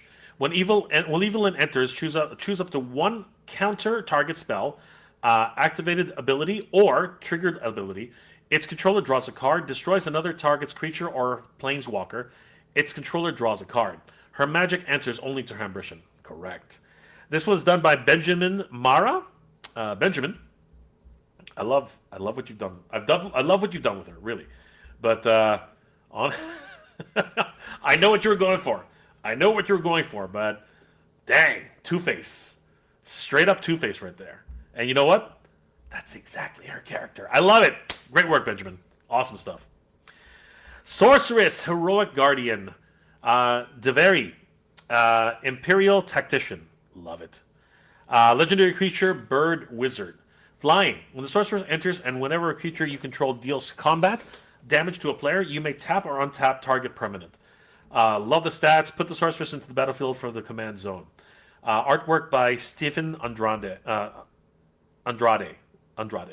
And again, just beautiful artwork. I love it. Look how happy she is. Just absolutely thrilling. And look at all the little creatures in the artwork here. Look, there's a little I don't know, a little forest creature right there, kind of like a squirrel, right? We also have other birds, right? It's really neat. There's some nightingales here. Love it. It's awesome. And then Tila, warrior goddess. What the heck? Okay. Wow. Interesting. Samut, the voice of dissent. The voice of dissent. Sorry. Legendary creature, human warrior. Flash, double strike, vigilante. Haste other creature you controlled, have haste. Untap other target creature. Steal answers faster than magic ever could. Steal answers faster than magic ever could. My apologies. This artwork is done by Craig L. Spearing. Craig, I would love to know what direction you were given on here. Like, this is crazy. I don't know if Craig didn't understand the difference between Skeletons and Skeletors, because there's nothing but Skeletor here. Or is it just Skeletor trying to trick Tila by sending in a whole bunch of different copies of himself, which would be neat. But I got to tell you, the first thing I thought in my head, I'm sorry to say, but the first thing I thought in my head was like, is this our first AI card? But no, this is definitely not AI. It's the illustrator, the artist is right there, Craig Spearing. So again, just weird. I wonder if the direction was somewhat muddled, because I think that maybe it was a whole bunch. I don't. It looks like it's just a whole bunch. It's just weird to have a lot of Skeletors trying to attack Tila. Was that in an episode? I can't remember. I know that Skeletor had these tiny mini-me's, like a whole bunch of them. I don't know. That was one episode. It's been a while. Oh, this is awesome. This is awesome. Trapjaw, Wizards of Weapons. Well, he's not really a wizard, but okay. Tetsuo, Imperial Champion. Legendary creature, Human Samurai. Whenever Trapjaw attacks, if he's equipped, choose one. Trapjaw deals damage equal to the greatest mana among equipment attached to him to any target. You may cast an instant or sorcery spell from your hand with mana value less than or equivalent to the greatest mana among equipment attached to Trapjaw without paying its mana cost. This card is like full to the brim with text. It's crazy. Huge shout out to Ed Repka. This is amazing artwork. I mean, holy crap, that is crazy. That is like a psycho clown if I've ever seen one. Seriously, it's beautiful, beautiful artwork, my friend. That's crazy. Oh, Battle Cat fighting Tiger. Oh my god, I love it. Legendary creature Beast Mount. When battle enters, scry 2. Whenever Battle Cat attacks while saddled, at the end of combat, exile him and up to one creature that saddled him for this turn. Then return those cards to the battlefield under their owner's control, saddle 1. Nice. This artwork is done by Simon Dominic, and I love it, man. Look at that. Battle Cats never looked so good. Oh my god. Fortune, Loyal Steed. Incredible. And of course, we have to have Panther, Savage Cat, the Gitrog, Ravenous Ride. Legendary creature, Frog Horror Mount. Frog Horror Mount? Man, I love how they assign these stats. Trample Haste. Whenever Panther deals combat damage to a player, you may sacrifice a creature that saddled him on his turn. If you do, draw X cards, and then put up X land cards from your hand into the battlefield. Tap where X is the sacrificed creature's power. Saddle 1. The artwork here was done as well by Ed Repka. Freaking incredible. Oh, the Bone Throne, and I think we're going to wrap this one up, guys. Throne of the God Pharaoh. Legendary artifact at the beginning of your end step. Each opponent loses life equal to the number of tapped creatures you control, crafted from the poisonous bones of the wyverns by Snake Mountain's first inhabitants. Wow, freaking incredible. I love the storytelling and the world building as well. This incredible artwork was done by Philip Berberan, and it is, oh my god, just stunning, just absolutely stunning. Huge shout out to all the artists who have worked on this project. I mean, seriously, this is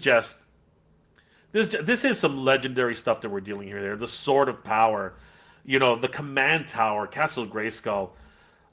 It's absolutely bonkers. Now, it doesn't come cheap though. This does not come cheap. The bill comes due. This entire set, when you purchase the Secret Lair, comes with just a host of cards to play.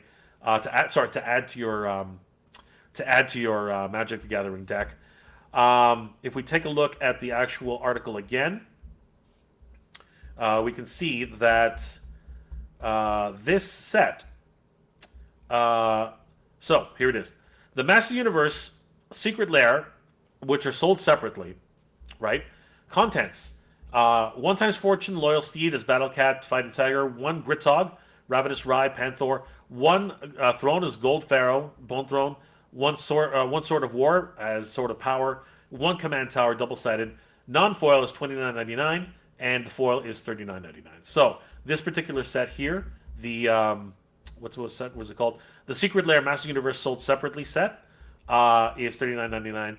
This set here, Secret Lair Master Universe Allies and Enemies of Eternia. So this has Many Faces, Beastman, Evil Warrior, Evil Lyn, Sorceress, Tila, Warrior Goddess, Trapjaw. This set is $29.99 or $39.99 for the foil. The Secret Lair Master Universe She-Ra Princess of Power set with She-Ra, Glimmer, Swiftwind, Bow, Force Captain Katra, and the Soul Ring. This comes with all those, $29.99, $39.99 USD. Secret Lair Master Universe, which is basically all Skeletor Filmation Edition. This was $39.99. The Secret Lair Master Universe by the Power of Grayskull, He-Man, Crackle of Power, Troll and Magician Orko, Man-at-Arms, Master Technician, and He-Man's Battle Harness. This one is also $39.99 or $29.99 for non-foil. But if you are the type of person, which I know that you are, and you need the whole enchilada. The most powerful everything bundle. Holy crap. This comes with the Secret Lair Master Universe, Power of Grayskull, the Power of Grayskull Forward. So this comes with everything that was mentioned above. The whole enchilada. Right? That is a staggering $334.99. Whereas for the Honor of Grayskull foil bundle, which includes everything as well, this is $199.95. And the I Have the Power non-foil bundle, which are non-foil cards, this one comes with $149.95 USD. Oh my god, guys, this is crazy. Master Universe is invading every facet of media available now, including trading card games. Freaking insane. Holy crap, guys. That's absolutely bonkers. Warren Newman, good journey, my friend. We are getting there, brother. They look incredible, dude. The artwork is incredible. All the way from Portugal, we have Pedro Ribeiro. What's going on? Ribeiro, what's going on, Pedro? How are you doing tonight? Tomorrow, new figure Pedro Creations is going to be released. Guys, definitely follow Pedro Ribeiro on Pedro's Creations on Instagram. He's releasing some amazing custom figures on his Instagram page. You gotta look at it. Still trying to find a name for it. We're looking forward to it, Pedro. It's going to be freaking awesome. Guys, let me know in the comment section below. What are your thoughts about Magic the Gathering and Master Universe entering the Secret Lair? This is freaking crazy, guys. I am absolutely over the moon with these new additions to the Magic the Gathering game. The artwork is just top-notch, and I think that anybody who plays or collects Magic the Gathering would be absolutely thrilled to get any of these in their collection. Let me know in the comment section below. What are your thoughts about this card game, and are you going to be putting down some money, upwards of $399 freaking dollars for the complete set for the foil edition? Let me know in the comment section below, guys, if this is definitely in your wheelhouse, or you don't play trading card games at all and we're wondering, Pokemon who? Magic what? Let me know those comments in the comment section below, guys. This is absolutely freaking bonkers. Holy crap. Freaking incredible. Thanks, Warren. Appreciate it, man. Now let's get on to something a little bit more interesting outside of Master of the Universe. This kind of caught me by surprise, guys. I was kind of taken aback by this. I have to say. Big Bad Toy Store has been known for a great many things, but over the weekend, last week, I got this very interesting email from Big Bad Toy Store, and it really kind of took me aback because I didn't exactly know what I was looking at. This email was a little bit cryptic, but really set up a lot of details for something which a lot of us, I think, have been involved with, at least on some level. And I thought it was interesting to take a look at this one. Big Bad Toy Store introduces the Big Bad Launchpad. What will you launch? This is collectors make launches happen right here. The Big Bad Launchpad. Big Bad Toy Store is proud to present the Big Bad Launchpad. This new platform is a dedicated hub where collectors help decide what collectibles get made and how far a project can go. With Big Bad Launchpad, collectors can discover the lore and inspiration behind upcoming projects, stay updated as projects move through different stages, react to and share favorite projects, and pre-order to unlock more items and more projects to move forward. There are multiple different project types, cleared for launch, bigger and badder, and collectors decide. So this is interesting. Upon first view, the first thing that comes to mind is some sort of new crowdsource platform through Big Bad Toy Store, specifically for action figures and toys.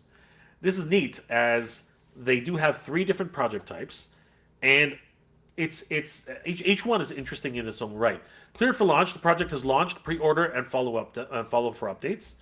Bigger and badder, collector support can unlock extras and variants and more. And collectors decide. You decide if the project will move forward. So I think that this is the big one that I am interested in. The other ones, obviously cleared for launch. I mean, it's already ready to go. You just have to start showing your support. Bigger and badder, I am always interested in different accessories. So having different heads, having different swappable heads, face portraits, swords, weapons, different accessories. Yes, of course, I'm definitely down for that. But the collectors decide. That's the one which I'm thinking is really something to pay attention to. The newest project on the block right now is the NPC, the non-playable characters. NPC is a premium toy line that focuses on unsung characters who populate the background of everyday great stories. NPC helps collectors create unparalleled depth and realism to action figures and displays for storytelling. This is awesome. We see like gangsters, we see security guards, SWAT team members, we see cheerleaders, and we see just regular business people. This is really neat. So let's have a quick look at what else we can learn about the Big Bad Launchpad. Let's see what this is all about.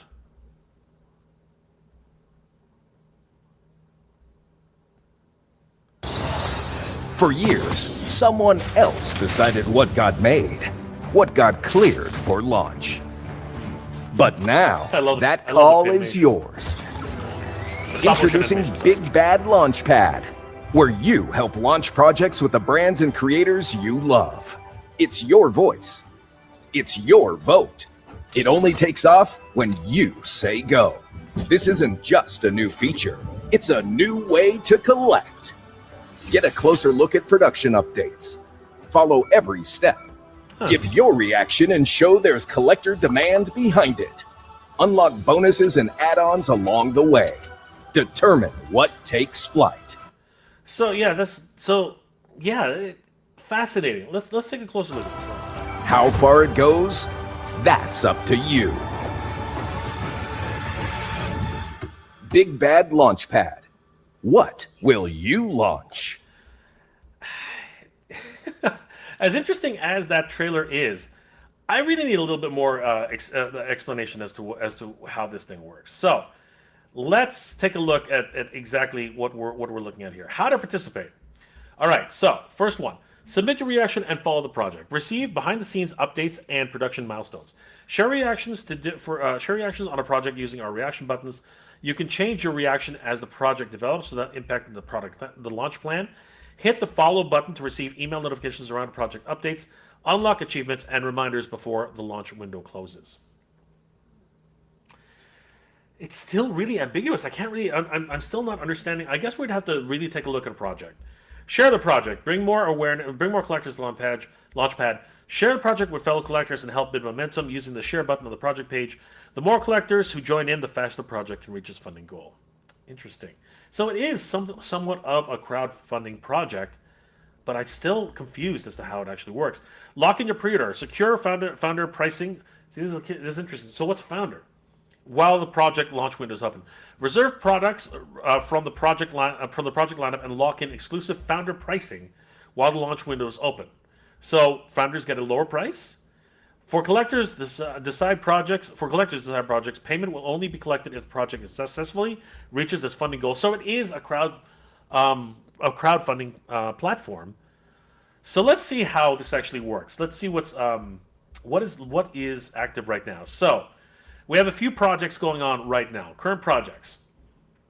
So the NPC has already reached its funding funding goal.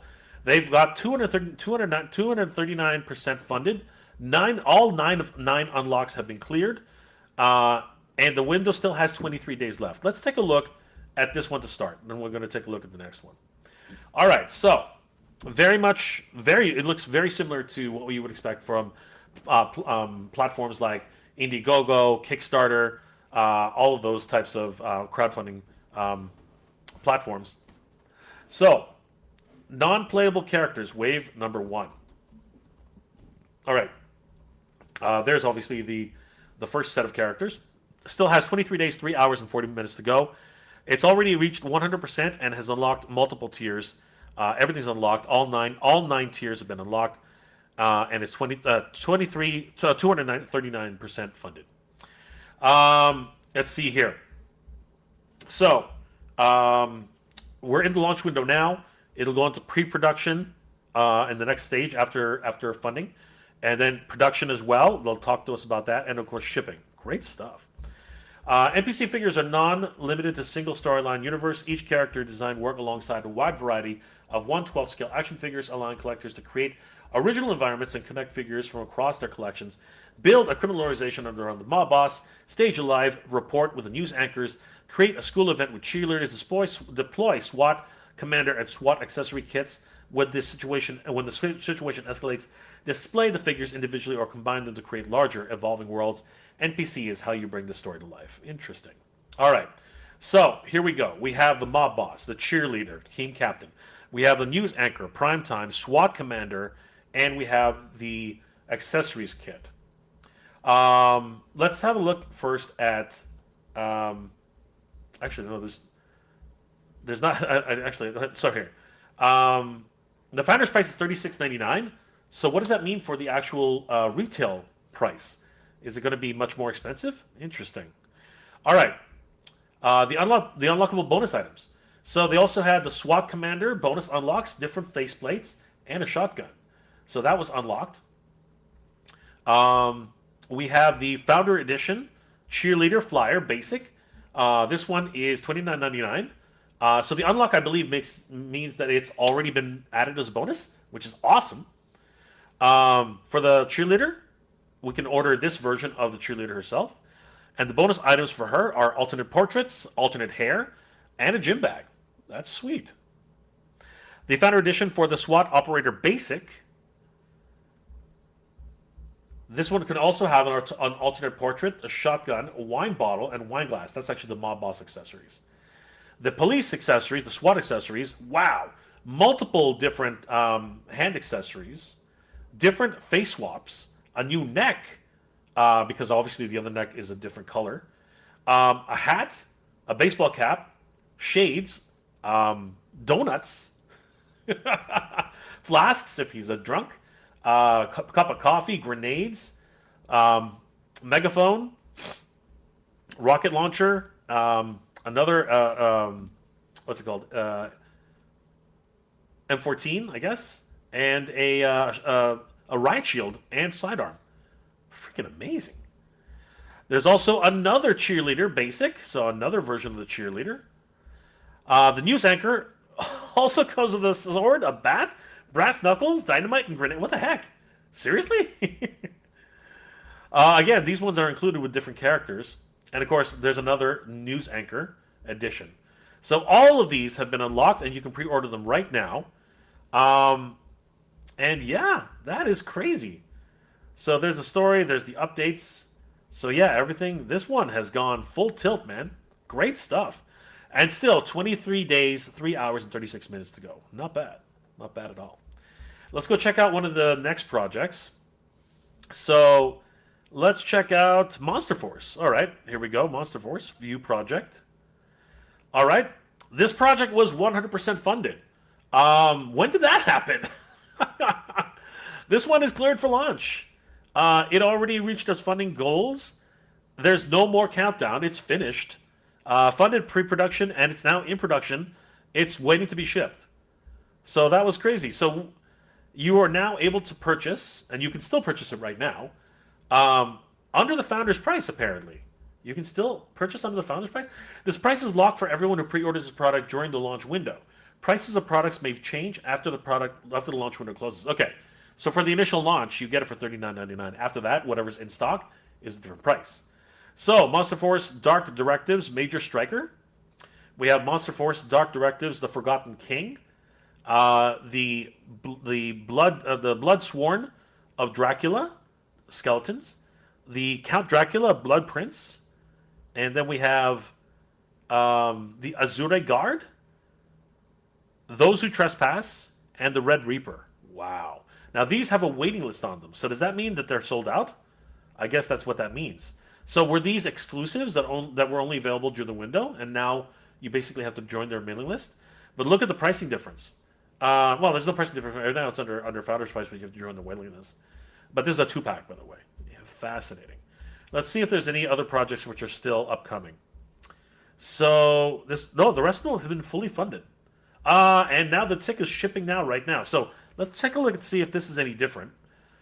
Does this have non-founder pricing? I'm interested to see how that works. So, no, it's still under the founder's price.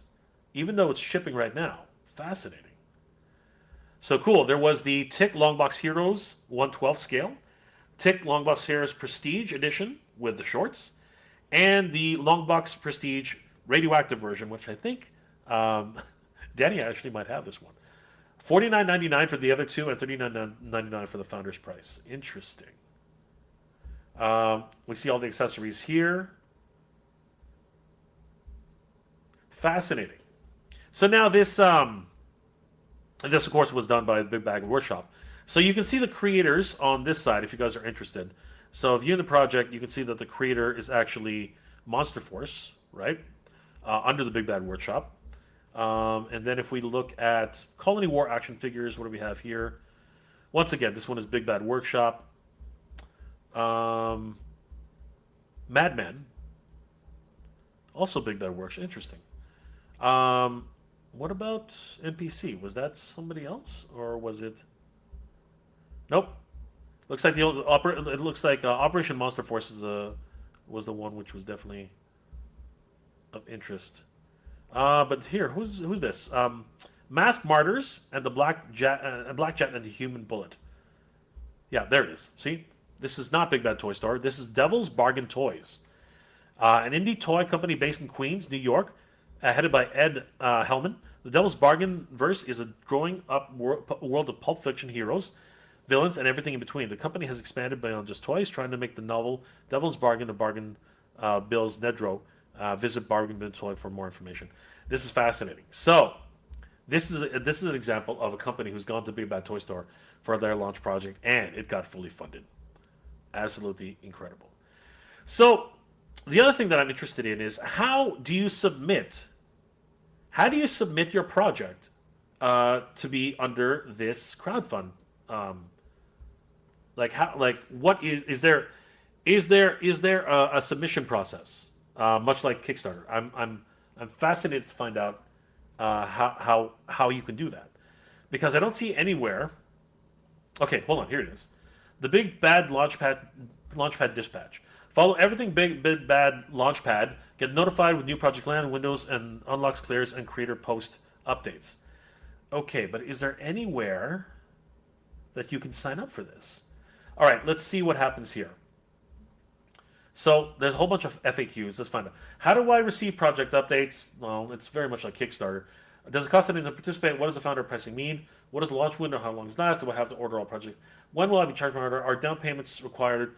Can I add Big Bad Launchpad to my pile of loot? Can I cancel? How big is here? Let's read this one.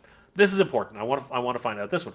How is Big Bad Launchpad different from crowdfunding? Let's get a little bit more into this and see what the explanation is on that, because I am genuinely interested in finding out myself how that works out. So let's have a look here. All right. So Big Bad Launchpad.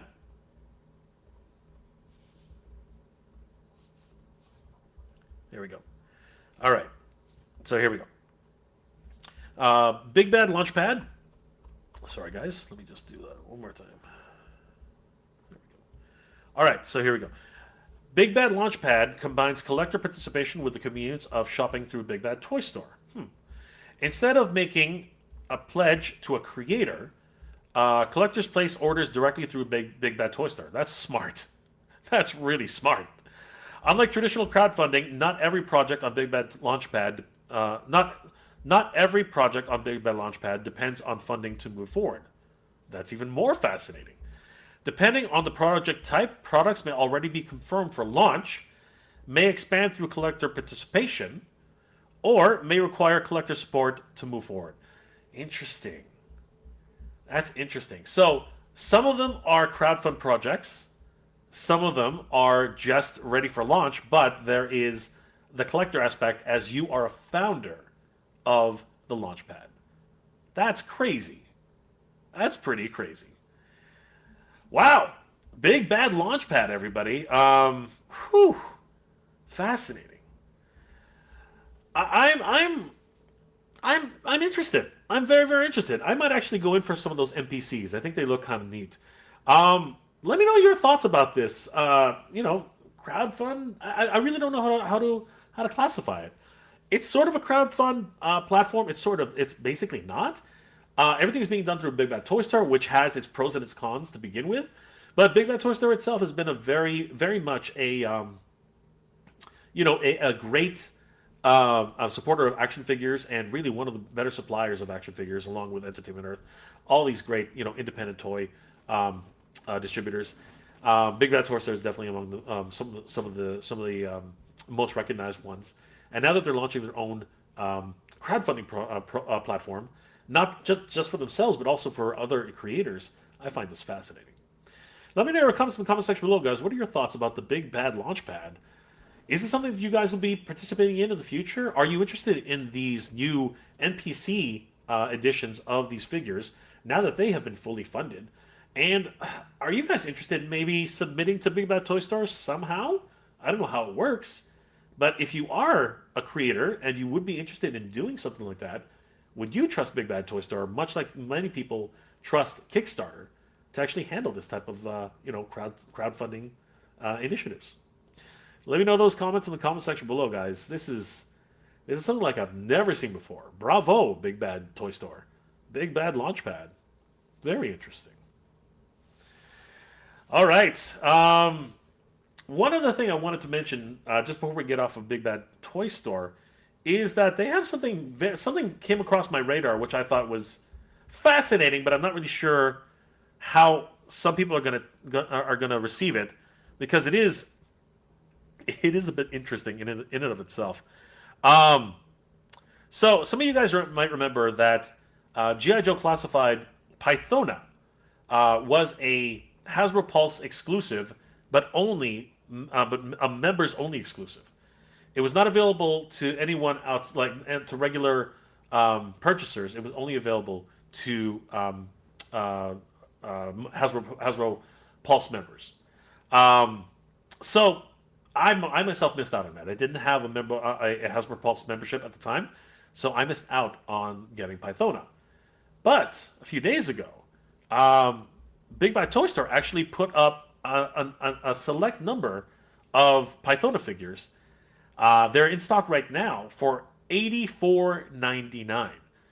This is something that has been a bit of I'm not going to say controversy, but a lot of people have noted that Big Bad Toy Store at certain times might actually put up characters for sale after they've been sold out on multiple different locations for slightly inflated pricing. Flipping, if you will. This definitely seems to be a flipping situation, as the original price for Pythona was only $46.99, and now Big Bad Toy Store is asking for $84.99, which is nearly double the cost of the original price. Slightly lower than double, but pretty close to it. But if you actually look at the cost of Pythona on other platforms like eBay, this is not outside the realm of the asking price that is on the secondary market. So this begs the question in multiple ways: what the heck is Big Bad Toy Store doing? They've been known to do this. It has been done in the past before. Multiple times they've increased the price on different much sought after figures in the past. But you do gotta scratch your head sometimes and wonder, why BBTS? Why? I know it gives people the availability to pick this up on the secondary market outside of eBay, but seriously, almost double the price? Interesting. Mind you, she is, and as I said earlier, she was a members only exclusive at Hasbro Pulse. So myself, for instance, I did not get her. And right now, I am looking for a Beastman. I am desperate for a Master Universe, Masterverse movie Beastman. And I really am getting close to looking at those secondary prices, which are absolutely astronomical. $120 in some cases, USD. So this actually might be one of those cases that Big Bad Toy Store might be doing a service for fans, if you will. But that really is one of those, this is definitely one of those cases where I'm asking you guys, what are your thoughts about this situation? I mean, let's just, let's call a spade a spade. I mean, this is flipping at its highest level. I think I'm not gonna mince words. I love Big Bad Toy Store, I really do. But they've done it. This is definitely something they do and have done in the past. So Is this part of the course from Big Bad Toy Store, or are you guys thinking that Flipper Frank definitely has something to do with this? Flipbar has definitely something to do with this. What the hell is going on? Let me know those comments in the comment section below, guys. Are you guys okay with Big Bad Toy Store, putting a markup on figures that no one can get their hands on anymore in mint box condition? Or are you guys just not happy with this practice and are considering this a definite form of flipping in some fashion or another? Let me know those comments in the comment section below, guys. Toys are crazy, everybody. Toys are absolutely nuts. This is just getting bonkers. Absolutely freaking bonkers. Insane. Guys, I think we're going to wrap it up there. There's a lot of toy news to go around, but I want to thank each and every one of you for hanging out with me this afternoon. It's been an absolute pleasure. Guys, again, I want to thank, I want to give you a huge shout out and a huge thanks to all my Patreon and channel member supporters. Guys, you guys are the best. You guys have always helped and supported this channel. You guys know who you are, but I did want to give a huge shout out to Princess Cagley and Snell's World for being Super Mega Blaster Busters level supporters. You guys are absolutely insane. I love you guys. You guys, ever since the beginning, Princess Cagley was my first Patreon supporter and continues to be a Patreon supporter. You're the best, my friend. And of course, Snell, you are amazing, my friend. And of course, that doesn't leave out any of my other supporters from the Mega Buster level, the MGR supporters, and of course my channel members. Guys, thank you so much for all your love and support. It really does mean the world to me. You guys are the freaking best. It really does help the channel to keep growing. And of course, I go all over the place. I go to San Diego Comic-Con. I go to Joe Fest. I'm going to Titan Expo in a couple of months, in a few months, and I'm going to freaking MOTUniverse in a few weeks. So every little bit counts. You guys are the freaking best. Thank you so much for all your support, guys. If you're interested in supporting me on Patreon, I do have a Patreon page. It is patreon.com/MegaJRetro. If you guys are interested in supporting my Patreon, I really would appreciate it. We do have multiple levels of support for. How come what's going on here? There it is. I wonder why it's not showing it the board. Anyway, that is weird. There it is. We have multiple levels of support for the Mega J Retro Patreon, as little as $5 a month for the energy tank, all the way to $20 a month for the Super Mega Blaster Buster. The Super Mega Blaster Buster. That's a mouthful. Each one has its own rewards, and as I showed you earlier in the stream, right now I am actually showcasing a lot of the behind the scenes for what I do here. Not many people get to see what it's like to actually organize my collection, which is absolutely bonkers. I mean, for crying out loud, I've got so much stuff. It's all disorganized, and now I'm really trying to get a handle on it. And it's been a lot of fun organizing it and restructuring it in some sort of time-lapse fashion. I hope you guys enjoy it, and I hope you guys will follow my journey to get my ultimate toy room built. Thank you guys once again for supporting the channel. I really do appreciate it. You guys are the absolute best. Guys, thank you, sir, joining me this afternoon. It's been an absolute pleasure. Last comment before we start logging off. Jordan from Canada. Cheers, Mega J in chat. Good to see you, Jordan. It's always great to see Jordan in the chat. Warren Newman, fun watch, good journey. Thank you, brother. Really appreciate it. You are the freaking best, Warren. Guys, thank you again for following me on all my channels on YouTube, and of course supporting me on Patreon, and of course on as channel members. Guys, thank you so much for all the love and support. You guys are the freaking best. If you guys are interested, I would love it if you would follow me here on this new streaming channel that I've created. Let me just bring it up for you guys. It is J-Band Streams. So let me just bring it up.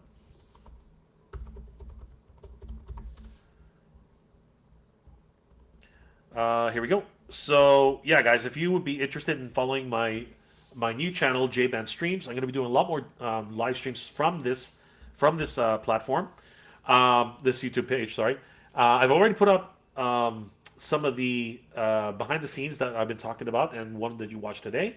You guys can follow my journey in building my ultimate toy room. I hope you guys will enjoy that. And of course, I'll be doing a lot more of my streaming from here. So guys, if you're interested in watching more of my live streams, definitely subscribe to JBand Streams. It's a lot of fun. I hope to be streaming there much more often, and I hope you guys will join me on this freaking journey. It's been absolutely amazing. And thank you guys again for all your love and support. This weekend, I'm going to be at Fan Expo. I hope to see some of you guys there. If you do see me there, definitely say hi. I don't bite unless you want me to.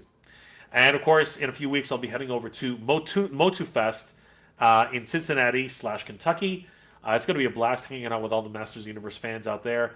It's going to be exciting. Of course, Mondo has a great presence and so many great exclusives going to be at Mondo Fest in the next couple of weeks. I believe it is September 12th and 13th in Cincinnati, Kentucky. And I hope to see you guys there. Definitely head to thepower-con.com for more information. And I hope to see you guys there. It's going to be awesome. And then literally a month after that, we will be in, I think it's North Carolina, if I'm not mistaken. I could be wrong about that. Double check for Titan Expo. That's going to be a lot of fun. I hope to see a lot of you guys there. It's going to be my first time heading out there, but it's going to be a blast. I hope to see each and every one of you out there. It's going to be so much fun. Guys, I hope you're all doing well, staying safe. No, let me try that again. Guys, thank you so much for watching this episode. It really means a lot to me. I hope you're all doing well, staying safe, and as always, everybody, thank you very much for watching. Last comment before we log off. Jordan from Canada, cheers all. And Jordan from Canada, JBand Streams follow. Thank you so much, Jordan. You are, of course, the best. Thank you guys for everything. I really appreciate all your love and support. You guys are the best. Hope you're all doing well, staying safe, and as always, everybody, thank you very much for watching. Good journey, everybody. Be proud. Take care, guys.